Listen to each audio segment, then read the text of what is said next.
Meus amigos, bom dia. Eu sou o Robson. Eu estou atualmente viajando pela Europa e estou na Alemanha. Então, eu vim aqui no local. Eu queria muito visitar. É um conteúdo muito sensível. Vocês irão ouvir coisas pesadas, sabe? Bastante impactantes.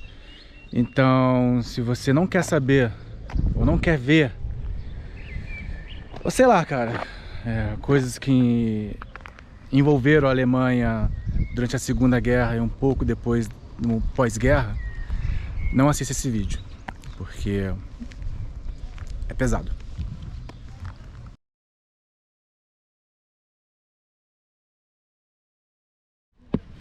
Você está logo cedo numa manhã, passando pelo controle. Você olha ele como se estivera hipnotizado. Dançam as faíscas ardentes e luminosas. Novamente os amigos se foram. Quantas faíscas já vi se apagarem, caindo como cinza no musgo marrom. Quantas vidas intrépidas e valentes. Não espera a minha, por sua ida?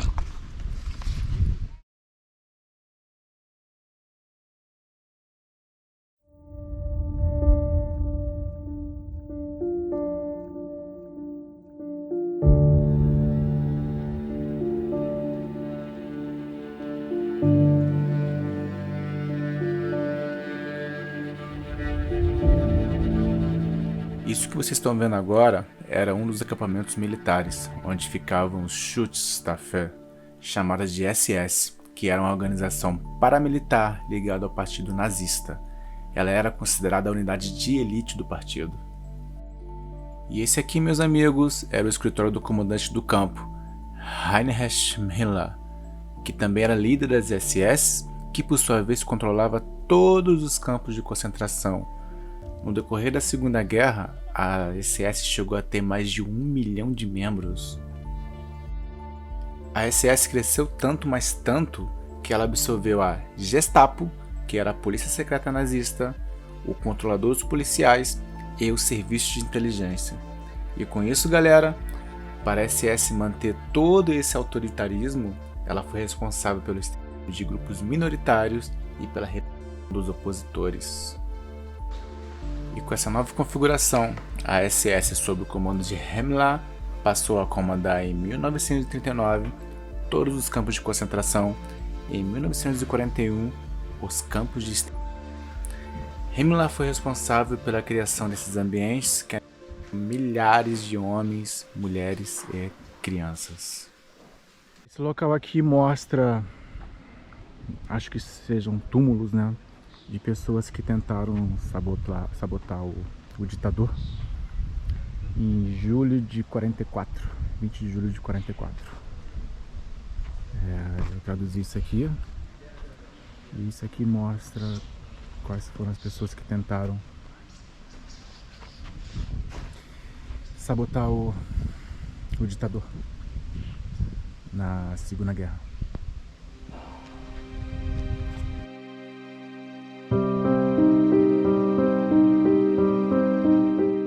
Meus amigos, isso que vocês estão vendo agora eram os barracões R1 e R2. Havia os outros 3, mas hoje não estão mais disponíveis. Esses eram os barracões da enfermaria do campo de concentração de Sachsenhausen. A enfermaria possuía quase 800 leitos, no quais eram atendidos quase 2.000 pacientes. Particularmente, o R1 e R2 dispunham de terapias e diagnósticos modernos, e eram frequentemente mostrados quando eram visitados por jornalistas, funcionários do Estado e do partido e etc. Porém, outros faltavam o mais essencial: a cama. As camas eram ocupadas por 2 ou mais doentes. Lá a situação era catastrófica, cara. O chefe das enfermarias era o médico principal, sob as ordens do qual trabalhavam outros médicos da SS. Mas, meu amigo, o que me chocou bastante foi saber que durante o tratamento médico, esses médicos eram meros observadores. A parte prática dos tratamentos era de total responsabilidade dos enfermeiros e prisioneiros. Não parando por aí, até 1942, as SS utilizaram apenas prisioneiros sem formação médica para o trabalho nas enfermarias. Normalmente sem nenhum conhecimento da medicina, cara. Nada. A implantação de prisioneiros médicos só foi autorizada em 1942 para, assim, diminuir a mortalidade e fortalecer a força de trabalho durante a guerra. Aqui também era o lugar responsável pelas de prisioneiros. E nessas enfermarias, um grande número de prisioneiros sofreram diversos com fins médicos. Hoje é reconhecido mais de 20 tipos distintos de experimentos. Além disso, eram previstas durante os experimentos. Em muitos casos, a morte do prisioneiro era uma consequência já planejada do experimento. Muitos desses experimentos eram usados para provar novos medicamentos ou faziam parte da medicina militar. Esse campo aqui ficava mais a polícia do exército, que eles chamam de SS. Existe uma outra polícia que é como se fosse a CIA nos Estados Unidos na época, né, que é a inteligência, chamada Gestapo, uma coisa do tipo assim. Mas ela ficava mais em Berlim, onde ela interceptava ligações, fazia um monte de coisas relacionadas. Então aqui, mano, a polícia que ficava aqui era a polícia do exército. E nessas áreas aqui ficavam os médicos e também muitos prisioneiros que eram trazidos para cá, mas não tinham nenhum conhecimento de medicina e eles tinham que cuidar de outros prisioneiros. Bem sinistro. Cara, sabe qual foi um dos momentos mais pesados desse local? Foi ouvir a gravação de um relato de um enfermeiro que trabalhou com um dos médicos. 11 meninos judeus foram trazidos ao campo de concentração de Sachsenhausen e alocados num pequeno cômodo da enfermaria R2. As crianças com idade entre 8 e 15 anos vinham do campo de concentração de Auschwitz, onde haviam sido separados de seus pais. Pelo que eu me lembre, eles eram todos de nacionalidade polonesa. O médico-chefe, Dr. Domen, da Academia Médica Militar de Berlim, examinou as crianças e certificou-se que todas estavam saudáveis. Pouco depois, começou seu experimento. Seu experimento com a hepatite epidêmica durou várias semanas. Bruno Meyer segue seu relato. Dessa vez, o médico-chefe trouxe em sua mala de atas 2 grandes ampolas embrulhadas em papel. Quando ele as desembrulhou, vi que continham um líquido espesso de cor vermelha amarronzada. Pensei que podiam ser cultivos de bactéria. Então, ele escolheu 2 dos meninos, Saul Hornfeld e Wolf Silberglett, os mais jovens. Ambos tiveram de tirar toda a sua roupa. Aí, em cada um deles, foi introduzida uma sonda duodenal. O médico-chefe colocou luvas de borracha, abriu as ampolas com uma pequena serra de metal e encheu cada uma das seringas. Então, ele pegou o tubo de borracha pendurado na boca de Wolf Silberglett e nele injetou 20 centímetros cúbicos do conteúdo da seringa, até o trato intestinal. Aqui dentro a gente pode ver um pouco mais sobre o alojamento, onde os prisioneiros ficavam. Aqui a cama, como é que era? Uma triliche, né? Aqui também a gente pode ver um pouco como é que eram os uniformes. Se é que a gente pode dizer que esse era o uniforme, né? Que eles usavam. Aqui na frente, alguns utensílios de cozinha também. Mais aqui alguns exemplos de roupas, né, que eram usadas aqui. E aqui as imagens mostram por si próprio. E aqui é o uniforme dos poloneses que ajudaram na operação de resgate quando acabou isso tudo. E fotos de alguns dos prisioneiros também. E aqui atrás a gente pode ver o livro, ou seja, nomes e nomes e nomes de todos. Esse local aqui era a cozinha dos prisioneiros. Então, eles comiam nesse local.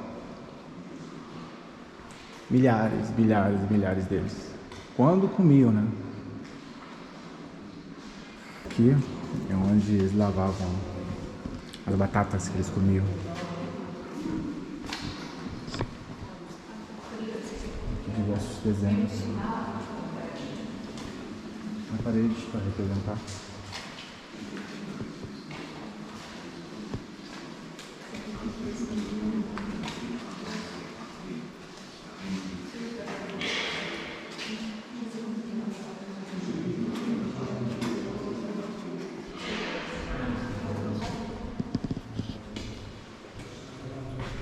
Essa aqui era uma das torres de vigilância daqui, onde os guardas revisavam 24 horas por dia e eles ficavam observando se qualquer tipo de comportamento fora do padrão, mesmo que desconfiassem, eles davam um tiro na nuca da pessoa e em seguida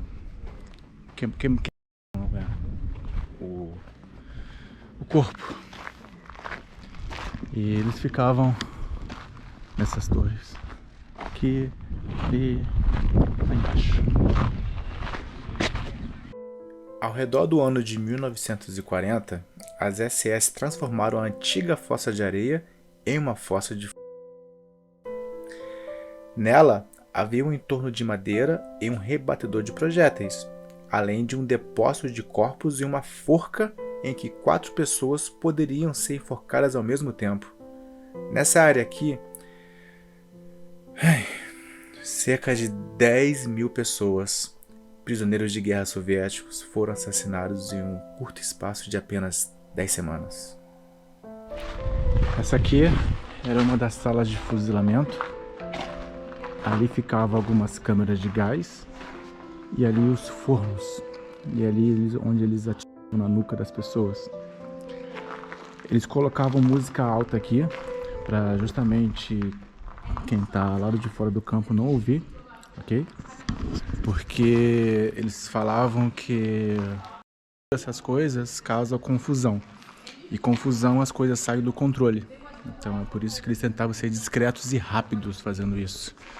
Desde o início da guerra, foram fuzilados nesse local por ordem do Serviço de Segurança, desertores e alguns condenados por tribunais.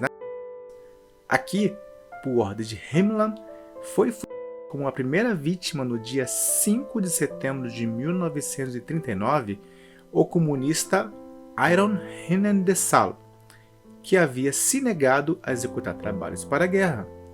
E também, aqui, as SS costumavam corrigir as sentenças dos tribunais e inclusive, pessoal, decisões do Supremo Tribunal Federal se Himmler e Hitler não estavam contentes com a pena. Pesado, hein? Bem pesado isso. Pessoal, ouçam esse relato. Ele é de O Antigo do Campo, Arnold Yox, que descreve o que ele presenciou no de 33 poloneses nesse local no dia 9 de novembro de 1940. Um SS me contou no outro dia como havia sido. Foi construído um túnel para a fossa. Ele fazia uma curva e então levava à verdadeira fossa de fuzilamento. Os poloneses deviam descer um a um do caminhão e andar na direção da fossa. Durante a caminhada, eles eram... Hoje não posso dizer exatamente se todos foram fuzilados assim ou se uma parte foi fuzilada no paredão. E do outro lado, ao norte da fossa de e atrás do rebatedor de projéteis, havia uma fábrica de roupas das SS inaugurada em 1940, e na qual se reciclavam materiais. Aqui, os prisioneiros deveriam procurar roupas e couros de todos os tipos, que, a partir de 1943, chegavam ao campo de concentração de Sachsenhausen, vindos de outros campos de... Os objetos pertenciam aos judeus. E quando me perguntam, foi tão ruim assim? Então só posso dizer uma coisa. Foi 1000 vezes pior. Essa foi a fala do pastor Martin Niemöller, que ficou detido nesse local por 7 anos, desde o ano de 1938. Ele, assim como todos os outros religiosos, foi trazido do campo de concentração de Dachau. Também foram trazidos para esse local autores de atentados contra o Hitler, pessoas da resistência europeia que eram contra o nacionalsocialismo, por exemplo, como o chefe do exército da pátria polonesa, um antigo primeiro-ministro francês e oficiais do exército e do serviço secreto britânico. Prisioneiros foram punidos nesse local por o não cumprimento de ordens, trocas ilegais, contato entre homens e mulheres, roubos e tentativas de fuga. Foram detidos em toda a Alemanha mais de 30.000 judeus, que eram diretamente conduzidos aos campos de concentração. Dentre os prisioneiros estava o filho de Stalin, Yakov, que ficou 5 anos debaixo dos olhos de Hitler. Ele queria que um dos seus oficiais capturado pelos russos fosse libertado em troca do rapaz, mas Stalin disse que seu filho não valia tanto quanto um marechal alemão. Então, ele foi imposto com o consentimento do seu pai. Um monstro, não? Os mais brandos eram de 4 a 6 semanas e os mais severos, a pessoa tinha que ficar em pé por dias, não podia sentar, não podia fazer nada, com os braços estendidos para cima, para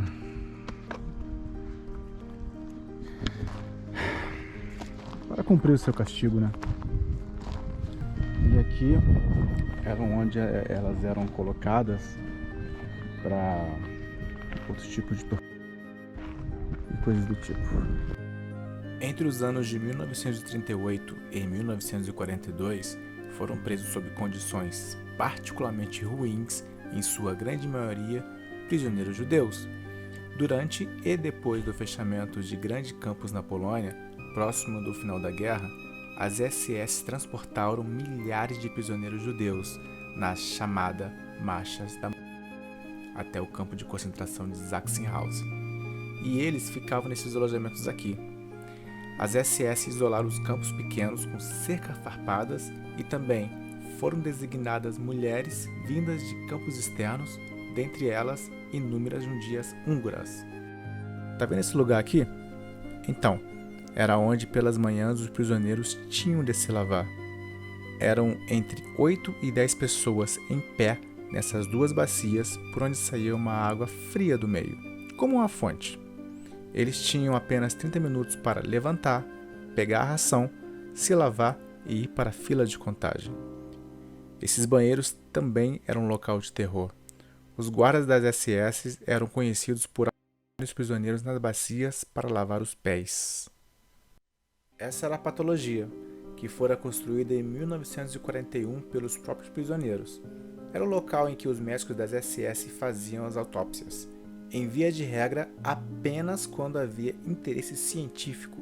Por exemplo, se os prisioneiros apresentavam características físicas especiais, mas, normalmente, prisioneiros auxiliares de médicos e, a partir de 1942, prisioneiros médicos deviam para fim de registro e autópsia, e depois os levavam para um depósito e depois para o crime. Existiam 7 doenças pré-estabelecidas: debilidade cardíaca, câncer, idade avançada, pneumonia, úlcera, tuberculose e tétano. A causa de morte não estava contemplada. Quando os prisioneiros não sabiam a causa da morte, eles simplesmente escolhiam um destes, faziam o atestado e assinavam, pois, pela lei da época, se um prisioneiro morresse dentro de um campo de concentração, todas as suas possessões eram automaticamente transferidas para o governo. Porém, deveria existir um atestado de óbito. E você pensa que acabou com o final da Segunda Guerra? Sim, meu amigo, você está muito enganado. Entre os anos de 1945 e 1950, com a ocupação de Berlim por parte das forças soviéticas, Sachsenhausen tornou-se o campo de concentração soviético usado para tanto da população civil como dos antigos militares. A maior parte dos prisioneiros representava o chamado contingente especial. O poder da ocupação soviética internou aproximadamente 30 mil civis, no contexto do plano de desnazificação aliado. Estiveram no campo especial de Sachsenhausen mais de 7 mil estrangeiros, sobretudo imigrantes russos e cidadãos soviéticos, prisioneiros de guerra, antigos trabalhadores forçados e criminosos, membros do Exército Vermelho. A diversidade de prisioneiros e a multifuncionalidade do campo especial permite identificar que, do ponto de vista da ocupação soviética, ele não foi apenas um mecanismo para limpar a Alemanha do nazismo. Ele também serviu ao monopólio soviético através de detenções preventivas, arbitrariedades e perseguição política.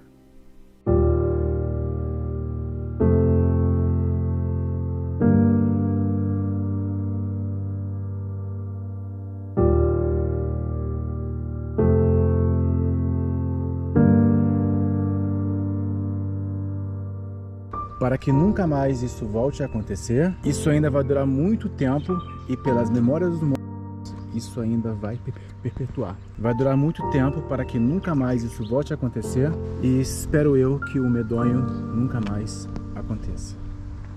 Esse aqui é o memorial das vítimas.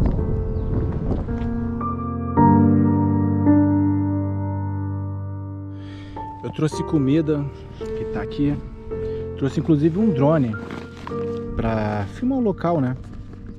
Fazer umas imagens aéreas, mas, mano, não dá. Acabei de sair lá de dentro e realmente não dá. É muito pesado. Eu não tô conseguindo nem comer, mano, aqui. Então, ficar aqui um tempinho, marcar um 10 e respirar um pouquinho. Então, meus amigos, esse é o local. A gente precisa dizer muita coisa, né? Enfermaria, memorial disso, patologia, campo de também. E aqui é só um pedaço, Ainda tem Auschwitz, que é muito mais sinistro do que isso aqui. Parece que isso aqui não é nada em relação a Auschwitz. Cara, não tem nem palavras, cara.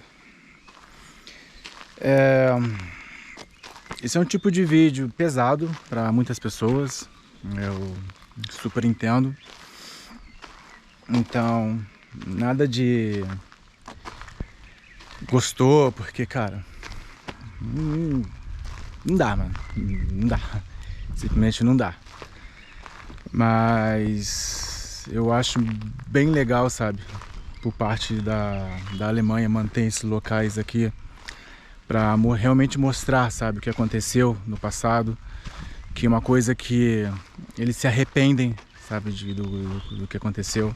Para ficar marcado, né? Na história da humanidade. Então, eu falo, cara, se um dia você vier na Alemanha, se você quiser, né, venha visitar, conhecer um pouco mais da história. Eu vou sair daqui uma pessoa muito melhor, cara. Você repensa muitas coisas do que está acontecendo. Nesse momento tem uma outra que acontecendo, né? E aqui próximo, sabe? A Polônia é aqui do lado, entendeu? E a Ucrânia e a Rússia também. Então,